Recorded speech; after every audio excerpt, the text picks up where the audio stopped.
I'm the head of the Secretariat of the Dangerous Drugs Board. I'm the Secretary of the board, headed by Secretary Rojas. Regarding your question about is it about transshipment of drugs? Our law enforcement agencies, headed by DPD as the main law enforcement arm of the Dangerous Drugs Board, has been conducting operations regarding this. Actually, these people have been identified, and we have been arresting people that are bringing drugs into our country. Our only problem in our country is that shabu in marijuana and drugs. But for those things mentioned as shipment fuel like opium or it is not being transported through our country. We have apprehended cocaine. What about cocaine? Cocaine. 2 years ago.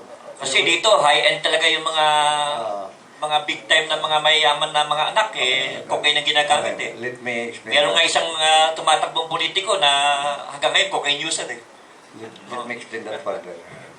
About 2 to 3 years ago, there was a shipment of cocaine that was intercepted by our law enforcement unit. In fact, yung transshipment ng cocaine na yun ay nahuli natin.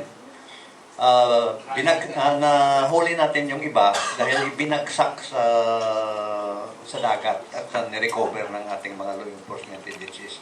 Marami na tayong ni-recover niyan. Pero so far, we have not monitored any cocaine shipment into our country except for that shipment that was intercepted by our law enforcement agencies. Ano mo, Yusek, ang isang hindi natin nakikita rito na-account na ba ninyo yung mga rehabilitation, mga private clinics? Nakakashock ang mga pangalan ng mga nandun anak ng mga malaking tao sa sosyedad. Actually, we have 42 rehabilitation clinic. Ilan ho? 42. 42. Rehabilitation clinic. Yung mga private clinics? Out of that 42, 15 are government and the rest are private. The people that are confined in this as much as possible ay hindi natin dinag-divulge ang kanilang mga pangalan for siyempre other reasons na hindi naman natin balak mapahiya yung pamilya. But we have a listing of people na nandyan sa ating mga rehab agencies. Pwede natin malaman, pero hindi namin pinapapublika yan for confidentiality. At saka pag nagdaldala tayo ng tao na rehabilitate sa ating rehabilitation agencies ay kailangan ng court order. Dinadaan muna namin sa korte yan dahil nakalagay sa batas natin na kailangan idaan sa korte bago ipasok sa rehab center. So yun ang proseso natin. So kung magtanong mo tungkol sa mga malalaking tao na ay alam ng korte lang. Saka alam nyo rin. Alam nyo rin, di ba? Imposible hindi nyo alam dahil dumadaan sa inyo yung record ng panyan. Although hindi natin talaga kailangan ilabas dito. Siguro ang pinakamaganda by next time ay si Secretary Rojas ay gumawa na lang siguro ng policy information na pwedeng i-address sa Senate and Congress na para hindi na kayo nahihirapan na next time na kung sino mga tumatakbong politiko ay hindi lang drug test ang gagamitin dahil drug test pagka parang LTO yan pag naitulog lang ng ilang araw yan, naihi na yan, wala na dapat ngayon blood test na dahil ang dami nakakalusot iba napapanggap pa ang anti-drugs alam naman sa society na talagang sila hanggang ngayon gumagamit pa rin. So wala nang katotohanan yung katotohanan yung drug test dapat blood test na at this point in time. Salamat po sa tanong. Right now, we're drafting a 6-month program, 6-month plan to implement anti-drug control and prevention. So ito pong programa natin nakalagay po sa National Anti-Drug Plan. 5 pillars po nandoon. First, supply reduction, demand reduction. Third is civic awareness, alternative activities, alternative economic activities, and regional cooperation. So, may mga efforts din pa. We will be submitting legislations, proposed amendments to the Republic Act 9156. So kasama na po yun. 65 sir, no? Kasama na po doon yung how to make it easier for patients to be rehabilitated. Kasi right now, kailangan ng drug court order pa, kung anong mga requirements, medyo nahirapan yung mga tao. So, we will recommend for implementation, paano ma-fast track yung pag-rehab ng mga addicts.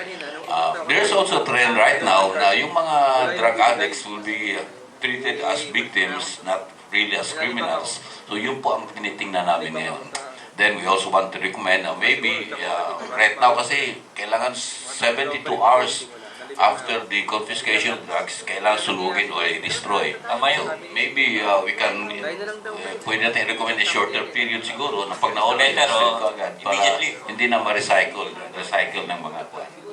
So marami pa ho tayong mga legal kuwan, recommendations. Yusek Calvante, sir? May dagdag ko lang, lalo na tungkol doon sa eleksyon. Actually, dati-dati, in fact, nasa provision pa yun ng batas na yung tatakbo, mag-undergo ng drug test. But this was challenged before the Supreme Court. At ang pronouncement ng Supreme Court, unconstitutional yung kung gagawin yon. Kasi lalong-lalo na, halimbawa, tatakbo bilang isang posisyon sa any level of government, hindi raw requirement ng konstitusyon yon. Kaya kung halimbawa gagawin nating idadagdag na requirement ng kandidato, dapat nakasaad sa konstitusyon. So it's violative of the constitution if we require the candidates to undergo drug test. But hindi naman ibig sabihin isinusuko na natin yung ganon. Kaya na mention nga ni Secretary Rojas na meron tayong hakbangin na pinag-uusapan ng mga senador natin, mga kongresista, kung paano makakapture yung ganong klase ng problema. In fact, na-mention kanina yung drug test na instead na urine lang, mas mataas na, kumbaga, kalibre ng testing. And we're binabago natin na hindi based on urine lang kasi merong saliva na makaka-capture ng mas maraming, kung tawagin, metabolates, no? Na with the saliva, yung gumagamit ng cocaine, gumagamit ng iba pa, medyo mahal kasi yung proseso, kaya hinahanap natin yung makaka-cover ng mas malawak and yet mas mura. Kung ikukumpara natin yung pag-analyze ng saliva at saka yung sa dugo, sa urine, mas mataas yung kalibre nung sa saliva. Except that yung nakita nating sample dito, sa isang disposable kit, mga more than 1,000 pesos. Kaya rin yun. Kailangan kung gagamitin natin yun, hadapin natin, paghandaan natin yung gagastahin nating pondo para maka-acquire tayo ng ganon.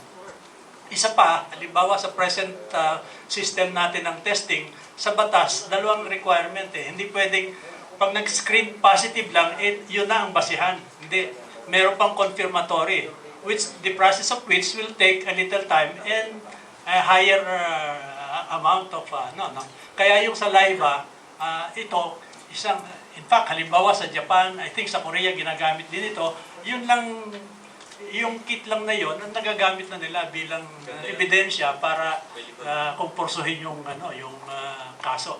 But anyway, kung tungkol sa ating mga elected candidates, kung ma-recall ninyo, may nahuli ang ating PIDEA na isang kandidato na suspected to have engaged in pushing cocaine. I don't want to mention the name.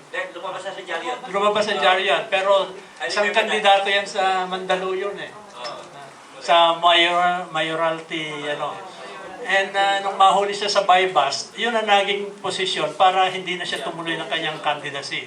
And I think nakakulong na yata o something. But anyway, yun ang mga effort.